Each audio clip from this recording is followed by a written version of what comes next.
Ageu, capítulo 2, verso 1, diz assim: No segundo ano do rei Dário, no 7º mês, ao 21º do mês, veio a palavra do Senhor por intermédio do profeta Ageu, dizendo: Fala agora a Zorobabel, filho de Salatiel, governador de Judá, e a Josué, filho de Zadoque, sumo sacerdote, e ao resto do povo, dizendo: Quem dentre vós que tenha sobrevivido contemplou esta casa na sua primeira glória?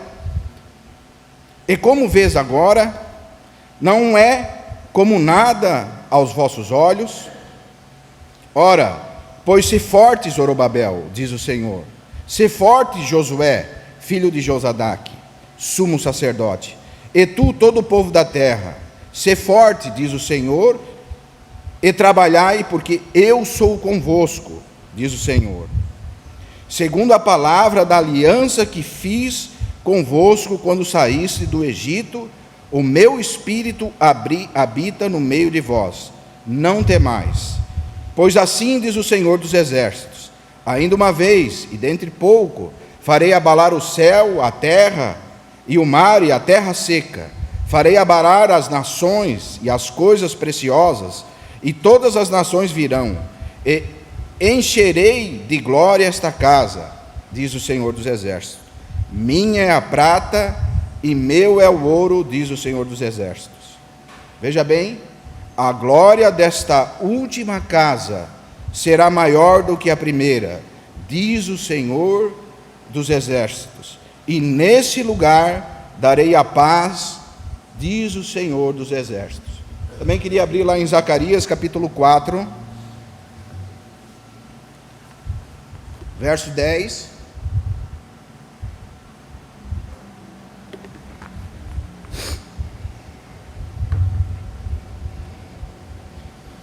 Zacarias capítulo 4, verso 10 diz assim: Pois quem despreza o dia das pequenas coisas, ou dos humildes começos, esse alegrar-se-á, vendo o prumo na mão de Zorobabel. Aqueles 7 olhos são os olhos do Senhor que percorrem toda a terra.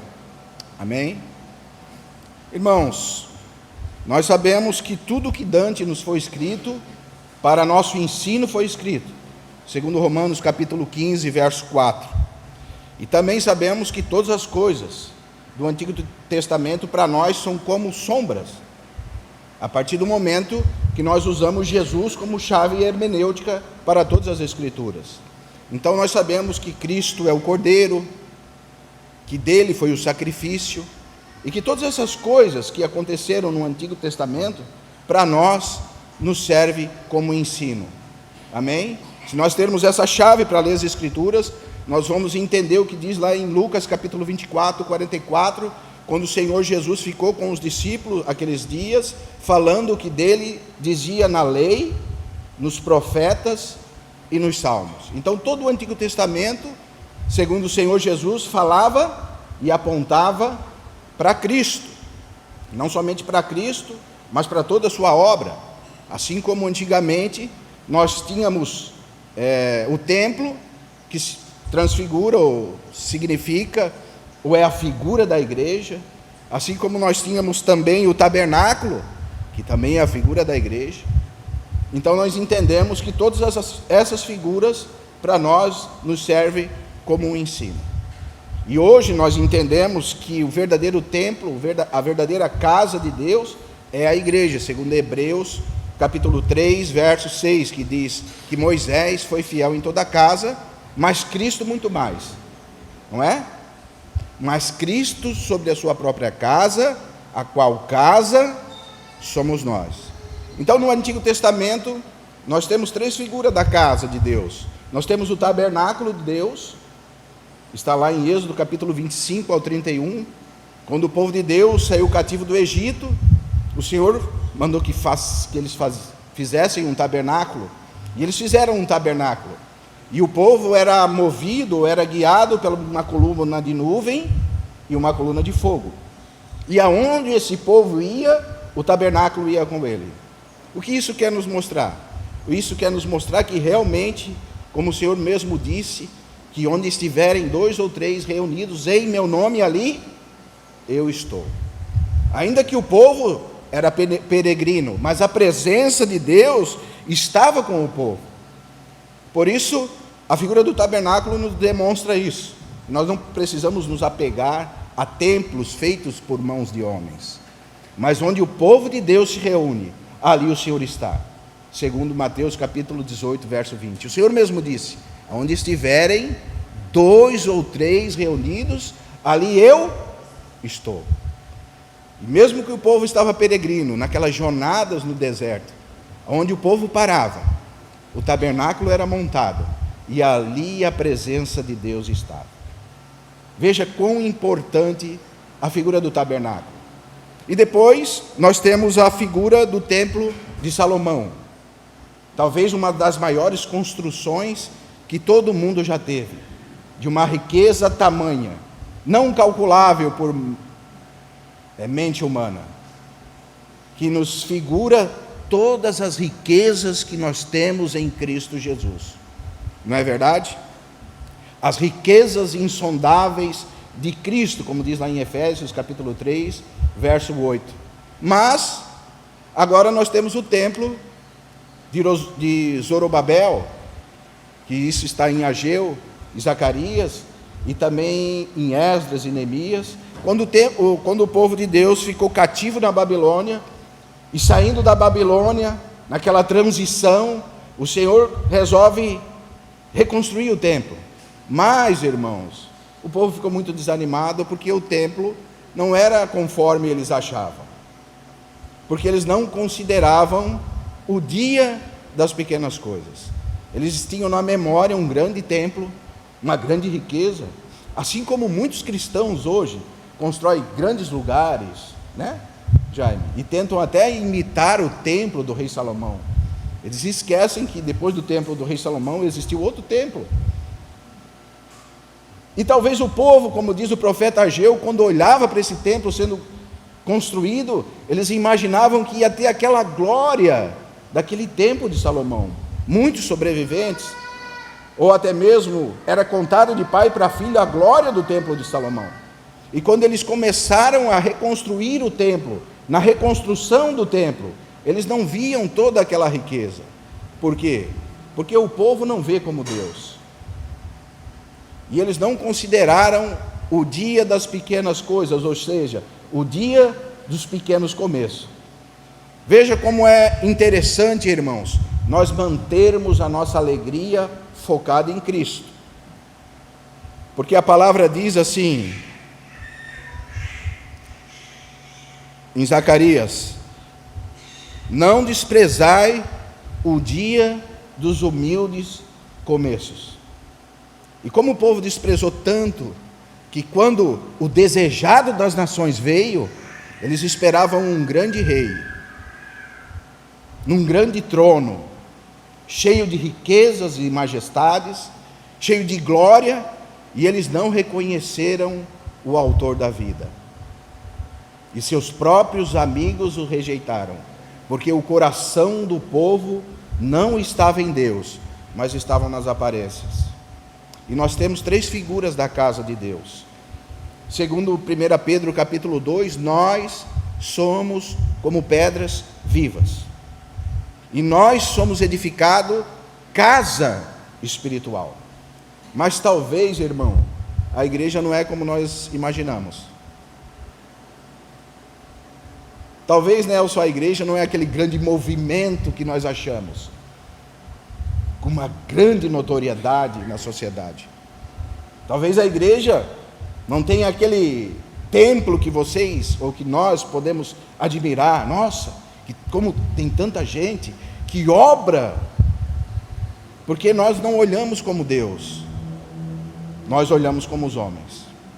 Mas, irmãos, nós precisamos focar não naquilo que nós vemos, mas naquilo que nós recebemos de Cristo.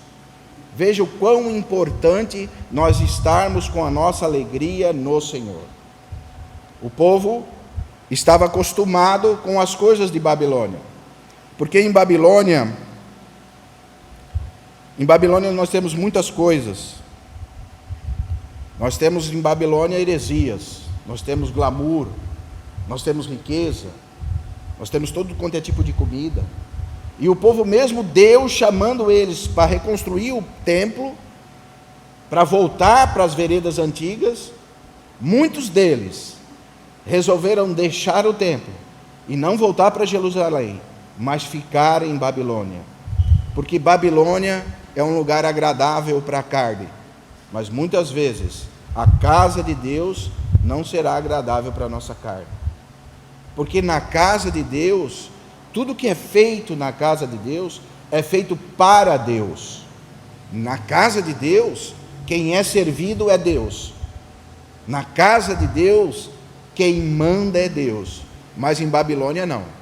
Babilônia, eles têm o conselho de muitas pessoas. A Babilônia, ela tem talvez, ou tinha talvez, louças muito lindas, coisas que seduziam os servos e o povo de Deus. E muitos deles não conseguiram deixar essas seduções, não conseguiram deixar esse glamour, por causa que não conseguiam ver o Senhor na simplicidade que há nele. Por isso, o Senhor não veio como eles esperavam. O Senhor veio, o autor da vida, nasceu numa manjedoura. Nasceu humilde e simples. Nasceu se escondendo, com medo do rei. Ele não veio de uma maneira sobrenatural, que eu digo, num grande acontecimento aos olhos dos homens. Porque muitas vezes os olhos dos homens estão voltados para as coisas desse mundo. E muitas vezes nós não conseguimos focar em Cristo, porque os nossos olhos estão voltados só para as coisas desse mundo. Porque nós nos apegamos às riquezas, nos apegamos a coisas seculares, e se não conseguimos nos dar bem nos nossos negócios, então nos entristecemos. Mas se nós olharmos para Cristo, nós somos iluminados, porque o Senhor, Ele veio simples. O Senhor veio e nasceu, foi um servo, foi fiel, trabalhou com as suas mãos. Sabe por quê, Alberto? Porque ele era exercitado no serviço, segundo a palavra de Deus. Era um homem trabalhador. Ele não veio para ser servido, mas ele veio para servir. E quando nós olhamos para toda essa vida que Cristo teve, todos esses exemplos que temos em Cristo Jesus, nós somos iluminados, e nós entendemos que nós também realmente precisamos ser essas pedras que vivem, para que nós não sejamos como o povo de Israel era. O povo de Israel, ele olhava para trás e enxergava aquelas riquezas humanas, aquelas riquezas carnais. Nós precisamos olhar para Cristo e sermos iluminados, e entender que muitas vezes a alegria não está nas riquezas, porque a verdadeira riqueza é Cristo, que realmente o templo de Salomão figura as riquezas que nós temos em Cristo. Como diz Filipenses capítulo 4, verso 4, alegrai-vos sempre no Senhor. Outra vez vos digo, alegrai-vos no Senhor. Mas se realmente a nossa mente estiver voltada só para as coisas desse mundo, nós não vamos conseguir deixar esse ambiente religioso, porque parece, irmãos, que o povo de Deus, a grande maioria, está dentro de uma bolha religiosa e não consegue sair dessa bolha religiosa. Talvez com muitos versículos decorados, talvez com pregações já prontas, talvez com um discurso bem elaborado, mas não consegue enxergar as realidades que nós temos em Cristo Jesus.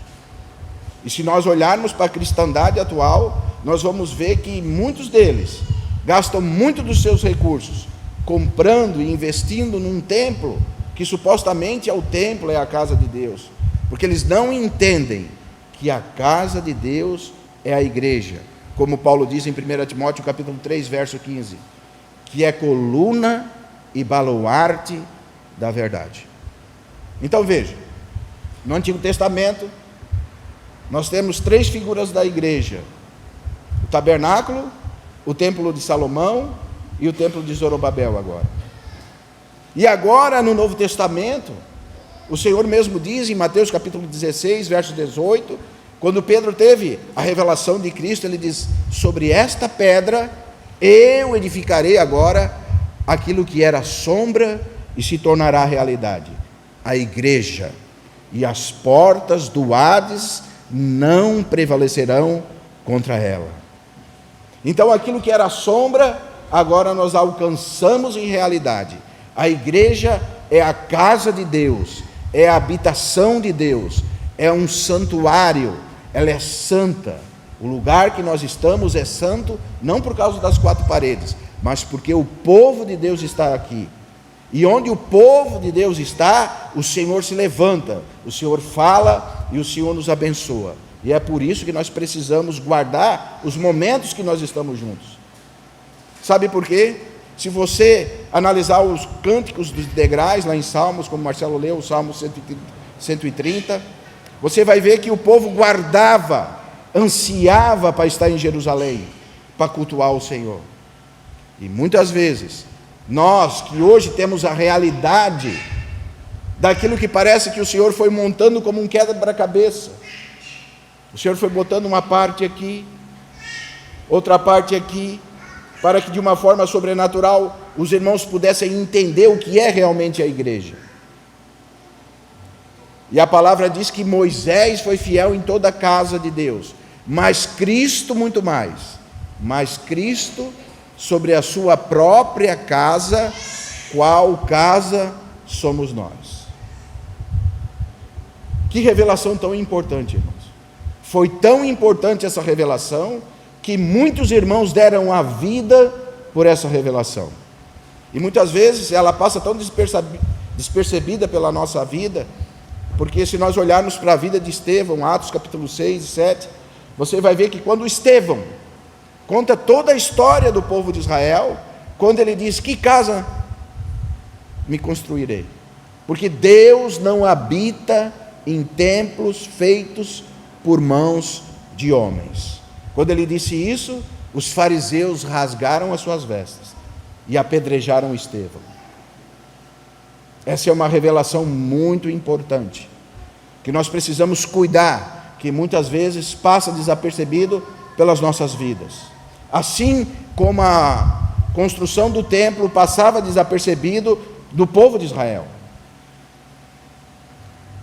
O Senhor pergunta para eles assim, Ageu capítulo 2, veja, o Senhor pergunta no verso 3, ele diz assim: quem dentre vós que tenha sobrevivido e contemplou esta casa na sua primeira glória? E veja a pergunta agora: e você, como vê a casa de Deus? Isso é uma pergunta para nós, irmãos. Como você vê a casa de Deus? Ou como você está vendo a casa de Deus?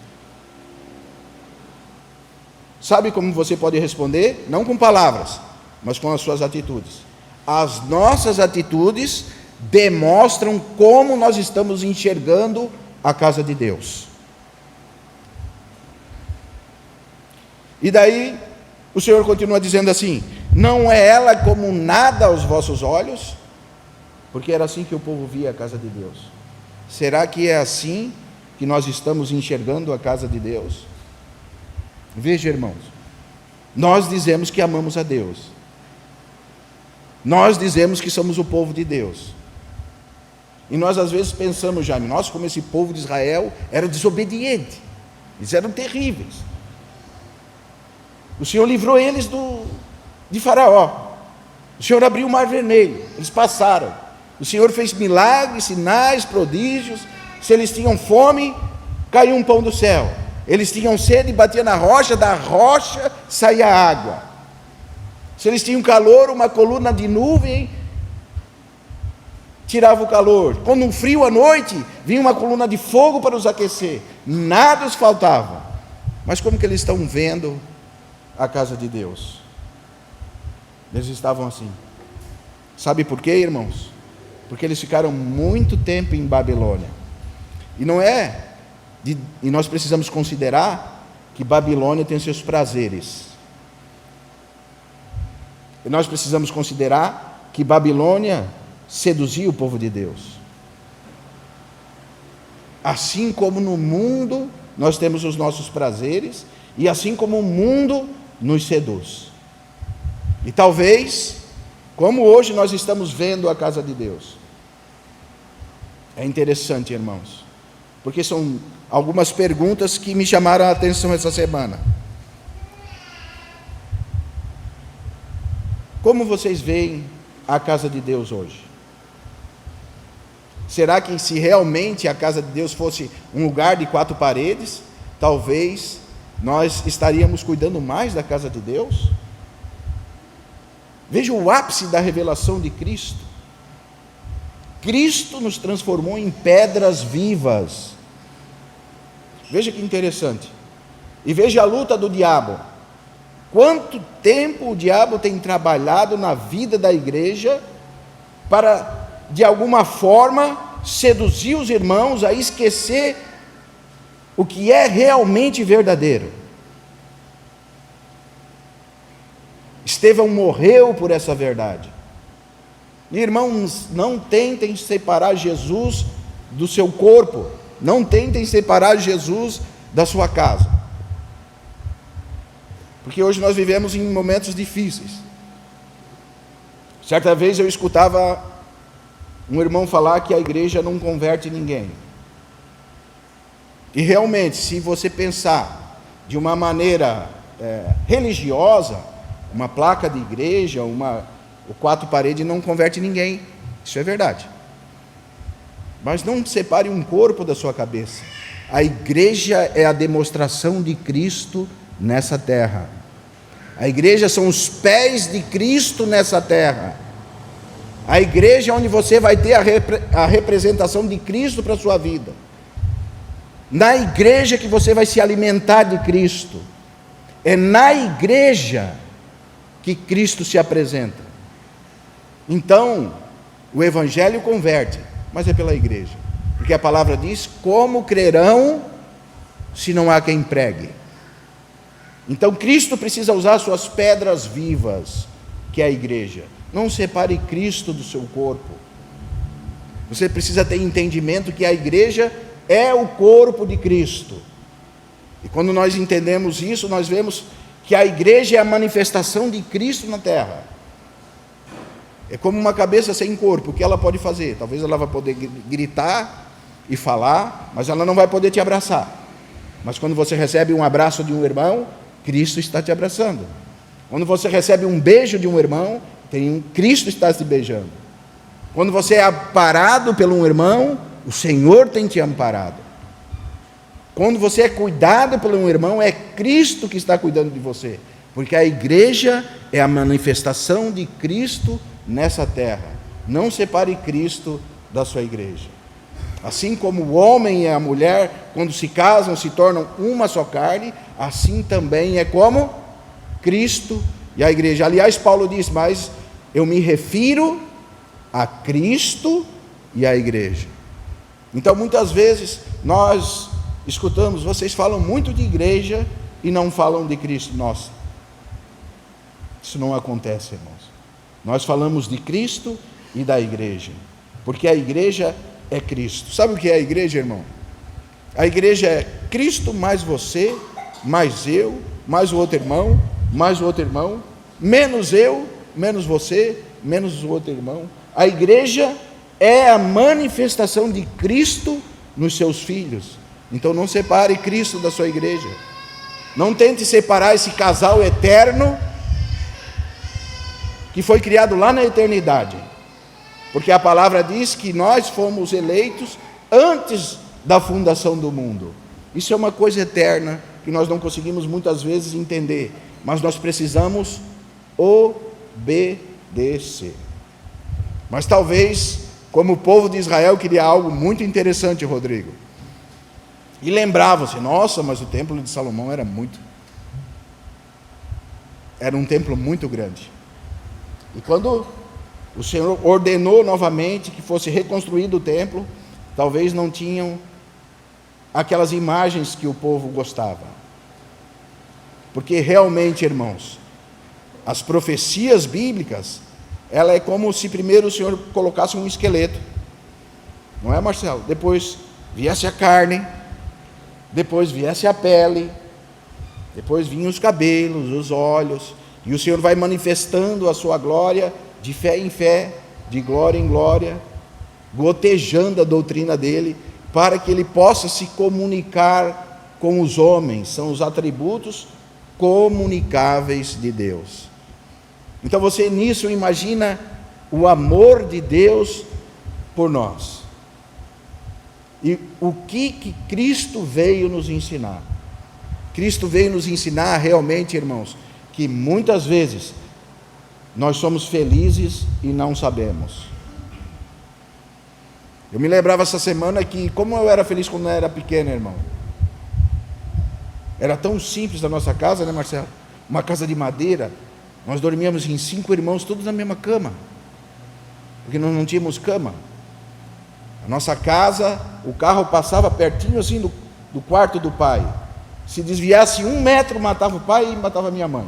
Era na beira da rua. Ficava metade da casa para o lado da rua, porque era uma casa antiga, e a outra metade para o lado de dentro. Eu costumo brincar que se cortasse a luz, caía a casa, porque ela era presa só no cabo da luz. Ela era tortinha assim. Mas, irmãos, nós éramos felizes.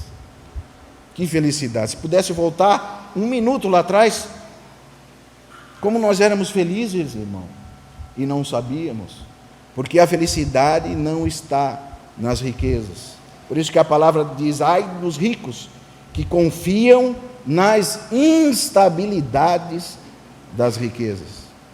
Sabe, irmão, talvez você e eu, nós estamos passando pelo momento mais feliz das nossas vidas, e muitas vezes nós estamos reclamando. Como nós somos felizes, nós temos um Deus, nós temos um Pai, nós temos irmãos, nós temos amigos e companheiros, mas talvez nós não estamos considerando o dia das pequenas coisas, nós estamos pensando em coisas muito grandes para nós. Como os homens são assim, né? Eu me lembro que há uns 5 anos atrás eu viajei, já contei essa história para os irmãos, e nós em Minas Gerais erramos uma rua e peguei uma rua de terra vermelha. Eu contava isso para o André, e andei vários quilômetros naquela rua de terra vermelha, e nisso encontrei um senhor de bicicleta, com uma cesta atrás, assim, tapado, cheio de pão, e você não sabia a cor daquele homem, porque ele estava todo vermelho, a terra era vermelha, e ele de bicicleta, ele era vermelho junto com a terra. E estava eu e um amigo meu, e eu parei o carro, e perguntei para ele se eu tinha errado o caminho e tal. Ele falou: não, essa é a BR mesmo, é uma BR, mas não é nem asfaltada. E eu perguntei: de onde o senhor está vindo? E ele me falou: eu vendo pão, eu ando 15 quilômetros vendendo pão, faço pão durante a noite, pego a minha bicicletinha, ando 15 quilômetros para frente, vendo pão, e depois eu volto os 15 quilômetros. Mas aquele senhor, naquele suposto sofrimento que eu via, porque eu estava de carro, com ar-condicionado, praguejando porque tinha errado a estrada, e aquele senhor de uma bicicleta, todo vermelho, vendendo pão, ele estava numa felicidade tão grande, irmãos, que aquilo constrangeu meu coração, e aquilo me fez lembrar que a nossa felicidade não pode ser nas coisas superficiais. E como muitas vezes nós, como povo de Deus, somos superficiais. E ele tinha uma alegria tão grande no seu coração, que aquilo me constrangeu. E até mesmo meu amigo, que era um incrédulo, ele falou: nossa, que vergonha para nós, né? Nós aqui dentro desse carro reclamando, um carro com ar-condicionado, viajando, esse homem vendendo pão, tapadinho o pão, com uma felicidade tão grande, e esse homem era um irmão. Sabe daqueles irmãos que se vestem até o pé, aqui, todo vestido, mas todo vermelho do pó. E algum tempo atrás eu viajei, eu e o André estava comigo, e encontrei outra situação. Encontrei um homem que deve ser o homem mais rico daquela cidade. Ele falou para mim assim: você vai pegar essa BR, tudo que você vai ver dos dois lados é meu.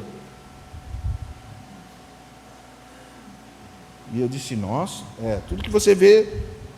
Mas quando nós íamos saindo, ele olhou para mim e disse assim, o André escutou: irmão, quando eu morrer, eu vou para o inferno. Nossa, veja a diferença. Ele era dono de tudo ali, mas ele não tinha felicidade nenhuma. Veja a diferença, irmãos. Veja como nós precisamos nos apegar às coisas que são essenciais, não às coisas superficiais. Porque o que adianta o mundo ganhar, a pessoa, o homem, ganhar o mundo inteiro e perder sua alma? E sabe por que essa pessoa falava isso para mim? Porque ela precisava fazer uma operação no coração e ela achava que ia morrer mesmo. Imagina a agonia de uma pessoa morrer sem Cristo. Então você, irmão, e eu, nós precisamos considerar o dia das pequenas coisas, porque a obra do Senhor é uma obra simples. O Senhor, ele foi o mais simples possível. O Senhor, ele falava para ser entendido. Ele não falava como um grande preletor, ainda que ele era dono de toda a sabedoria. O que importava para o Senhor é ser entendido pelos que o escutavam. E você vê que o Senhor, ele sai no começo da sua obra e ele escolhe as pessoas mais simples. Ele está passando pela praia, ele vê Pedro, Tiago e João, 3 pescadores, 3 colunas da igreja, 3 pessoas que mais de 2000 anos os seus nomes são falados diariamente. 3 pessoas que vão ser lembradas para toda a eternidade. 3 pescadores. 3 pessoas simples. 3 pessoas que deixaram tudo o que tinham. Sabe por quê? Porque eles não tinham muita coisa. Porque eles não eram apegados às coisas materiais. E nós precisamos aprender com o Senhor Jesus, que Ele veio exatamente para nos mostrar isso. Em Mateus capítulo 11, verso 29, Ele diz assim: vinde a mim. Ele chama nós para esse caminho tão importante. Vós que estão cansados e sobrecarregados. Porque quando nós imaginamos coisas grandes para nós, nós ficamos realmente cansados e sobrecarregados. Quando nós queremos alcançar coisas para as nossas famílias, riquezas, porque o mundo nos seduz, assim como Babilônia seduziu o povo de Deus. Nós somos seduzidos pelos nossos olhos. A concupiscência dos olhos tem ganhado o nosso coração. E nós estamos esquecendo das coisas essenciais. Como nós precisamos considerar o dia das pequenas coisas. O povo não considerou. O desejado das nações veio a eles, e eles não conseguiram enxergar o Senhor, porque o Senhor está na simplicidade. Ele diz: vinde a mim, vocês que estão cansados e sobrecarregados, e eu vos aliviarei. E aprendei de mim, que sou manso e espírito, e acharei descanso para as vossas almas, porque o meu jugo é suave e o meu fardo é leve. Essa é a missão do Senhor. É isso que nós precisamos pregar. O Senhor está onde? Na simplicidade. Onde o diabo está? O diabo está no orgulho, na vaidade. Por isso que Paulo fala em 2 Coríntios capítulo 11, verso 3, que assim como a serpente enganou a Eva com a sua astúcia, não sejam corrompidos os vossos sentimentos, que vos aparte da simplicidade que há em Cristo Jesus. Você quer saber, irmãos, por que tantas pessoas hoje precisam estar tomando remédios controlados? Porque nós formamos para nós mesmos um padrão mundano e babilônico para as nossas vidas. E nós não enxergamos que a felicidade não está nesse padrão. A felicidade está em Cristo. A felicidade não está numa casa boa, num carro bom, ainda que o Senhor possa nos dar tudo isso, mas a felicidade está em Cristo. Se nos tirar Cristo, irmãos, o que vai ser de nós? Como eu sempre digo para os irmãos, volto a repetir, é muito triste quando você vê uma pessoa partir. E o Senhor já me mostrou várias vezes pessoas partindo na minha frente. E naquele momento, irmão, não existe mais dinheiro, não existe mais riqueza, não existe mais felicidade, não existe mais nada. É um momento que você, se estiver Cristo, você estará seguro. Mas se você não estiver Cristo, você estará condenado. Essa é a felicidade. Porque o mundo passa junto com todas as suas concupiscências.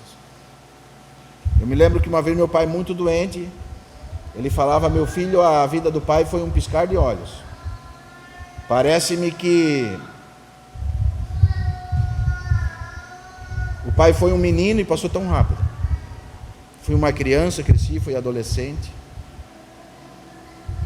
fui homem, e agora estou nessa situação, e a minha vida foi um piscar de olhos. E talvez você pisque seu olho de novo, ou eu pisque meu olho de novo, e nós vamos estar lá no final da nossa vida. E o que nós vamos ter para apresentar diante do Senhor? Será que nós vamos querer estar em Babilônia? Porque Babilônia é a mãe de todas as religiões. E você tem todas as misturas. Ali o mundo está inserido na religião. Ali você tem tudo que você possa imaginar. Porque Babilônia foi conformada com o mundo. Não é o que diz lá em Romanos capítulo 12: não vos conformeis com o mundo. Babilônia não. Ela foi conformada com o mundo. Por isso que hoje você tem denominações para todo tipo e gosto, porque são conformadas com o mundo. Mas nós não. Nós precisamos ser conformados pelo Espírito Santo de Deus. E veja, as 3 perguntas. Quem dentre vós tenha sobrevivido e contemplou esta casa na sua primeira glória? E você, como vê agora? Não é ela como nada aos seus olhos? Talvez a simplicidade passe desapercebido no nosso coração, mas é a salvação que nós precisamos para a nossa alma. E veja a promessa de Deus, irmãos. Ora, sê forte, Zorobabel, diz o Senhor, ser forte, Josué, filho de Zadok, sumo sacerdote, e tu, todo o povo, sê forte, diz o Senhor, trabalhai, porque eu sou convosco, diz o Senhor dos exércitos. Sabe quando parece que tudo está errado? Está tudo dando errado na minha vida. Às vezes a gente olha, irmã Darcy, e pensa: nossa, parece que está tudo dando errado. Você está completamente equivocado, irmã Lene. Está tudo dando certo. O que nós estamos vivendo é o que nós temos de Deus para nós, porque Deus opera nas adversidades. Nossa, irmão, eu estou passando por uma fase, Rodrigo, difícil. É a melhor fase que você está passando. O Senhor, Ele opera nas adversidades. O Senhor está operando em cada um de nós. ainda que para os nossos olhos não é uma grande coisa. Não, então você está dizendo, Israel, que eu passar por um certo tipo de escassez é o trabalhar do Senhor? Irmão. Talvez os seus olhos estejam lá em Babilônia. Não está no autor da vida. E o Senhor diz para nós hoje: considere o dia das pequenas coisas, porque o Senhor está na simplicidade. E o que nós vivemos hoje é o melhor de Deus para a nossa vida, porque nós somos filhos de Deus, somos mais que vencedores. Então você lembra que todas as coisas cooperam para o bem daqueles que amam a Deus. Veja, talvez se você estivesse passando por um grande momento da sua vida, deu tudo certo, estou com o bolso cheio de dinheiro, minha conta bancária está, ô glória, talvez, irmãos, você não estaria aqui, escutando a palavra de Deus. Por isso que nós precisamos entender que o nosso Deus, Ele opera na simplicidade. Se não fosse assim, Ele não teria vindo. Aquele que fabricou todas as coisas, veja, irmão, aquele que com a sua palavra as coisas foram feitas, o único que tem o poder de criar aquilo que não existe, aquele que criou a árvore, agora se sujeitou a manusear a árvore. E daí você imagina, o Senhor, o autor da vida, o construtor do universo, o arquiteto de tudo, aprendendo com seu pai como manusear uma madeira, cortar uma tábua, fazer uma cadeira. Esse era o Senhor. O Senhor opera na simplicidade. Sê forte, a palavra diz. Trabalhai, porque eu sou convosco, diz o Senhor.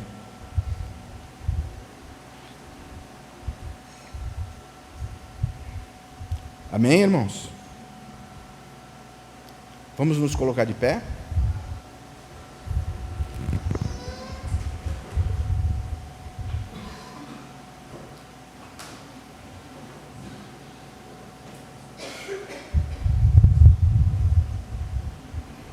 É muito importante, irmãos, nós mantermos a nossa fé, o nosso olhar em Cristo. Como diz Hebreus capítulo 12, verso 2, olhando para Cristo. Se você olhar para Cristo, você vai enxergar o novo e vivo caminho. Se você olhar para Cristo, você nunca mais vai reclamar de nada. Sabe por quê? Porque você tem uma casa, Cristo não tinha nada. E muitas vezes nós reclamamos da casa que temos. A palavra diz que ele não tinha nem onde reclinar a sua cabeça. Então, quando você olha para Cristo, você vê: nossa, eu tenho uma casa, como eu sou bem-aventurado, como o Senhor foi misericordioso comigo. Quando você olhar para Cristo, pelos sofrimentos de Cristo, você vai ver: nossa, o meu mestre, o autor da vida, sofreu tanto, como eu tenho uma vida abençoada. Quando você olhar para Cristo, você vai ver que Ele não teve em conta a sua vida, mas tudo que Ele tinha, Ele deu por amor de nós. Então você vai se sentir amado e abraçado por Cristo. Quando você olhar para Cristo, você vai ver que Ele mesmo vai edificar a sua igreja. Ele tem trabalhado para que hoje nós estivéssemos aqui. Isso é uma realidade. E é uma realidade, irmãos, que é pregado há mais de 2000 anos. O ápice da revelação, Cristo e a igreja. Cristo, a chave hermenêutica para toda a Escritura. Cristo e a sua igreja. Não separe Cristo da sua igreja. Você quer estar perto de Cristo? Se aproxime dos irmãos. Os irmãos são a expressão de Cristo. A igreja são os pés de Deus nessa terra. A igreja é a casa de Deus, porque nós, como pedras que vivem, somos edificados casa espiritual. Nós fomos escolhidos para nos apresentarmos como sacerdócio santo. Então nós temos uma grande função nessa terra, porque nós somos, irmã Eli, os mais bem-aventurados. O Senhor deu tudo o que tinha por nós, e é por isso que nós estamos aqui. Amém? Pai, nós queremos te dar graça, Senhor, pela tua palavra, porque realmente, Senhor, muitas vezes nós não temos considerado, Senhor, a tua casa, o teu filho, e muitas vezes temos olhado somente com os olhos carnais, Senhor, e não com olhos espirituais. Como a tua palavra diz, o que vedes. Não queremos ignorar as coisas espirituais, não queremos enxergar a tua casa, Senhor, como qualquer coisa, Senhor, ou com olhos mundanos, Senhor, mas realmente, Senhor, queremos considerar as coisas espirituais, queremos considerar o teu filho, as tuas palavras. Não queremos ser como o povo de Israel, desobediente, Senhor, mas queremos ser como Josué e Calebe, Senhor. Queremos ser fiéis, firmes e verdadeiros, como os profetas foram, como aqueles que acreditaram na tua palavra, Senhor, e saíram de Babilônia para edificar a tua casa, Senhor. Nos limpa, Senhor, nos purifica, Senhor, de tudo aquilo que aprendemos, Senhor, na Babilônia, todos os preceitos mundanos, Senhor, todas as heresias, todos os costumes, todas as misturas, Senhor, toda a grandiosidade, a riqueza, Senhor, tudo aquilo que não veio de ti, Senhor, nos limpa, Senhor, porque a tua palavra é poderosa para nos limpar, Senhor. A tua palavra realmente é lâmpada para os nossos pés, Senhor, e é luz para o nosso caminho. Que a nossa alegria realmente, Senhor, possa estar voltada, Senhor, para o teu Filho Jesus Cristo, porque a tua palavra diz: alegrai-vos sempre no Senhor. Que a nossa alegria seja o teu Filho, seja essa nova vida que o Senhor nos deu, seja esse novo e vivo caminho, seja a tua igreja, a comunhão com os irmãos, que nós possamos ter vida, Senhor, e transmitir essa vida que temos ganhado de ti, através do teu Evangelho e do teu Filho Jesus Cristo. Por isso nos ajuda e nos limpa de todo o engano do pecado, Senhor. Nos limpa e nos livra, Senhor, de todo o dardo inflamado do maligno, Senhor, que vem tirar as nossas atenções daquilo que é real, Senhor. Porque a tua palavra diz: e conhecereis a realidade, e a realidade nos libertará. Nós estamos aqui pela tua palavra, Senhor, que nos limpa e nos purifica, sendo libertados a cada dia, Senhor, salvos e sendo santificados, puro e sendo purificados. Em nome do Senhor Jesus, nós te agradecemos e te louvamos, Senhor. E te agradecemos mais uma vez. Amém, Senhor. Proclamamos, Deus, tua palavra, para que a tua verdade habite em